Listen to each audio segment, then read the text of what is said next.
ಇನ್ನು ಫೈನಲ್ ಆಗಿ ಕರ್ನಾಟಕದ ಜನತೆಗೆ ಏನ್ ಹೇಳ್ತೀರಾ? ನಿಮ್ಗೆಲ್ಲ ಇಡೀ ಶಾಪಗಳು ಹಾಕಿದ್ರು. ನೋಡ ಮಡೆನೂರ್ ಮನು ಹಿಂಗ್ ಮಾಡ್ಬಿಟ್ನಂತಲ್ಲ ಅಮ್ಮಗೆ, ಪಾಪ ಹೆಣ್ಮಗ್ಳು ಏನ್ ಮಾಡ್ಬೇಕು, ಅವ್ಳಿಗೆ ಹೆಣ್ಮಗ್ಳು ಲೈಫ್ ಹೆಂಗೆ ಮುಂದಕ್ಕೆ, ಹುಡುಗಿ ಜೀವನ ಹಾಳು ಮಾಡ್ಬಿಟ್ನಲ್ಲ ಅಂತ ಹೇಳಿ ಮನೆ ಮಾತಾಗಿದ್ರಿ ನೀವು. ಯಾಕಂದ್ರೆ ಮನೆಯಲ್ಲೂ ಬರ್ತಿದ್ರಿ ನೀವು. ನಿಮ್ಮ ಒಂದು ಕಾಮಿಡಿ ಡೈಲಾಗ್ಗಳಿಂದ ಜನರ ನಗಿಸ್ತಿದ್ರಿ. ಸೊ ಅಂತ ಜನರ ಇವಾಗ ನಿಮ್ಗೆ ಇಡೀ ಶಾಪ ಹಾಕೋ ತರ ಆಯ್ತು. ಸೊ ಜನರಿಗೆ ಏನ್ ಹೇಳ್ತೀರಾ? ಜನರ ಒಂದು ಅಭಿಪ್ರಾಯ ಇವಾಗ ನಿಮ್ ಮೇಲೆ ಚೇಂಜ್ ಆಗಿದೆ, ಅವ್ರಿಗೆ ಏನ್ ಹೇಳ್ತೀರಾ ಅಂತ? ಏನಿಲ್ಲ ಮೇಡಮ್, ಇದು ಸ್ವಲ್ಪ ತಾಳ್ಮೆಯಾಗಿ ನಾವು ಸ್ವಲ್ಪ ಸಮಾಧಾನವಾಗಿದ್ರೆ ಎಲ್ಲ ಒಂದ್ ಸ್ವಲ್ಪ ಕ್ಲಿಯರ್ ಆಗುತ್ತೆ. ಸಡನ್ ನಾವ್ ಏನೇ ರಿಯಾಕ್ಟ್ ಮಾಡಕ್ ಹೋದ್ರು ಒಳ್ಳೆಯವನು ಅಂತ ಪ್ರೂವ್ ಮಾಡ್ದಂಗ ಆಗ್ಬಿಡುತ್ತೆ. ಹಂಗಾಗಿ ಸ್ವಲ್ಪ ಈಗ ಏನೇ ಇದ್ರು ನಾವ್ ಏನ್ ನಗ್ಸಿದ್ದು ಏನ್ ಮಾಡಿದ್ದು ಅದೆಲ್ಲ ಹೋಗ್ಬೇಕು ಅಂದ್ರೆ ಮತ್ತೆ ನಾವು ಟ್ಯಾಲೆಂಟ್ ಇಂದಲೇ ಒಂದ್ ಚೂರು ಉತ್ತರ ಕೊಟ್ರೆ ಅದೆಲ್ಲ ಸ್ವಲ್ಪ ಮರೀತಾರೆ ಅಂತ ನನ್ನ ಅನಿಸಿಕೆ. ಆಮೇಲೆ ನಿಮ್ಮ ಇದ್ರಲ್ಲೇ ಹೇಳ್ಬಿಡ್ತೀನಿ, ನಾನು ಆಕ್ಚುಲಿ ವಿಡಿಯೋ ಮಾಡೋದು ಅನ್ಕೊಂಡೆ. ಅಮೆಝಾನ್ ಪ್ರೈಮ್ ಅಲ್ಲಿ ಏನಿದೆ ನಮ್ಮ ಸಿನಿಮಾ ತುಂಬಾ ಚೆನ್ನಾಗಿ ಬೆಳಗ್ಗೆ ಗುಡ್ ನ್ಯೂಸ್ ಬಂತು ನಮ್ಗೆ. ತುಂಬಾ ಚೆನ್ನಾಗಿ ಹೋಗ್ತಿದೆ. ನಿಮ್ಮ ಫ್ರೀಡಮ್ ಟಿವಿ ನೋಡ್ತಾ ಇರೋಂತ ಎಲ್ಲಾ ವೀಕ್ಷಕರಿಗೆ, ಕರ್ನಾಟಕದ ಸಮಸ್ತ ಕನ್ನಡಿಗರಿಗೂ ಕೂಡ ತುಂಬ ಹೃದಯದ ಧನ್ಯವಾದಗಳು. ಎಸ್, ಚೆನ್ನಾಗಿ ಹೋಗ್ಲಿ ಸರ್ ಸಿನಿಮಾ. ಇನ್ನೂ ಸಾಕಷ್ಟು ಸಿನಿಮಾಗಳನ್ನ ಮಾಡಿ ಸಿನಿಮಾ ಇಂಡಸ್ಟ್ರಿಯಲ್ಲಿ ಬೆಳಿಬೇಕು ಅಂತ ಒಂದು ದೊಡ್ಡ ಕನಸು ಇಟ್ಕೊಂಡು ಬಂದಿದ್ದೀರಾ. ಈ ಮಧ್ಯೆ ಈ ರೀತಿಯಾಗಿ ಸ್ವಲ್ಪ ಕಾಂಟ್ರವರ್ಸಿಗಳು ಮಾಡ್ಕೊಂಡ್ರೆ ನಿಮ್ಮ ಭವಿಷ್ಯಕ್ಕೂ ಕೂಡ ಅದು ತಡೆ ಆಗುತ್ತಲ್ವಾ? ಹೌದು. ಥ್ಯಾಂಕ್ ಯು ಸರ್, ಇಷ್ಟೊತ್ತು ಮಾತಾಡಿದ್ದಕ್ಕೆ ಧನ್ಯವಾದಗಳು. Thank you.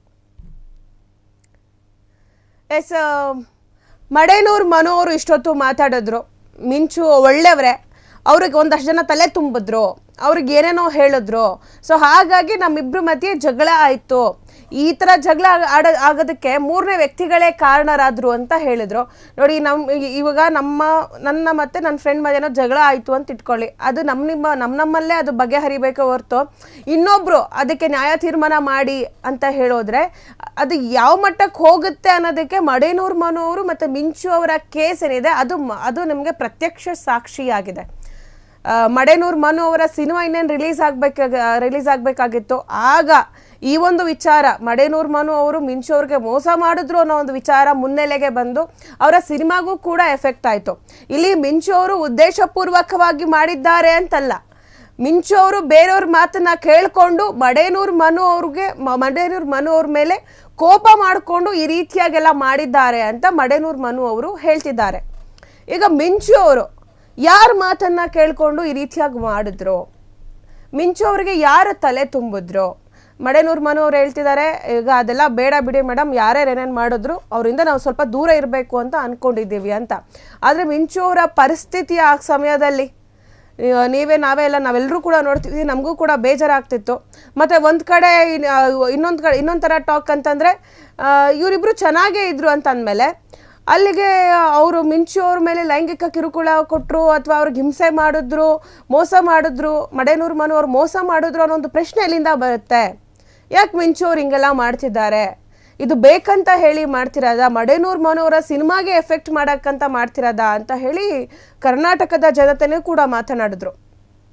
ಈಗ ಮಿಂಚು ಅವ್ರಿಗೆ ಯಾರೋ ತಲೆ ತುಂಬಿದ್ದಾರೆ, ಅವ್ರಿಗೆ ಯಾರೋ ಹೇಳ್ಕೊಟ್ಟಿದ್ದಾರೆ, ಆ ಮೂರನೇ ವ್ಯಕ್ತಿಗಳು ಬರಲಿಲ್ಲ. ಬಂದಿದ್ದು ಮಿಂಚು ಅವ್ರಿಗೆ ಮುಖ್ಯ ಉದ್ದೇಶ ಏನಿದೆ, ಅದು ಮಡೆನೂರ್ ಸಿನಿಮಾವನ್ನ ಹಾಳು ಮಾಡಬೇಕು, ಅವ್ರ ಸಿನಿಮಾ ಸಕ್ಸಸ್ ಆಗಬಾರ್ದು. ಮಡೆನೂರ್ ಮನು ಅವರು ಎಂಟ್ರಿ ಕೊಡ್ತಿರುವಂಥದ್ದು, ಸ್ಯಾಂಡಲ್ವುಡ್ಗೆ ಎಂಟ್ರಿ ಕೊಡ್ತಿರುವಂಥದ್ದು ಮಿಂಚು ಅವ್ರಿಗೆ ಇಷ್ಟ ಇಲ್ಲ, ಅದಕ್ಕೆ ಹಿಂಗೆಲ್ಲ ಮಾಡ್ತಿದ್ದಾರೆ ಅಂತ ಹೇಳಿ ಒಂದಷ್ಟು ಟಾಕ್ಗಳಾಯಿತು. ಬಟ್ ರಿಯಾಲಿಟಿ ಏನಂದರೆ ಮಿಂಚು ಅವ್ರಿಗೆ ಯಾರೋ ತಲೆ ತುಂಬ್ತಿದ್ರು ತಲೆಗೆ ಅನ್ನೋದು ಒಂದು ರಿಯಾಲಿಟಿ. ಕ್ಷಣದ ಸುದ್ದಿಗಳಿಗಾಗಿ ಫ್ರೀಡಮ್ ಟಿವಿ ಸಬ್ಸ್ಕ್ರೈಬ್ ಮಾಡಿ, ಲೈಕ್ ಮಾಡಿ ಹಾಗೂ ಫಾಲೋ ಮಾಡಿ. ಹೊಸ ಸುದ್ದಿಗಳ ನೋಟಿಫಿಕೇಶನ್ಗಾಗಿ ಬೆಲ್ ಐಕಾನ್ ಮೇಲೆ ಕ್ಲಿಕ್ ಮಾಡಿ.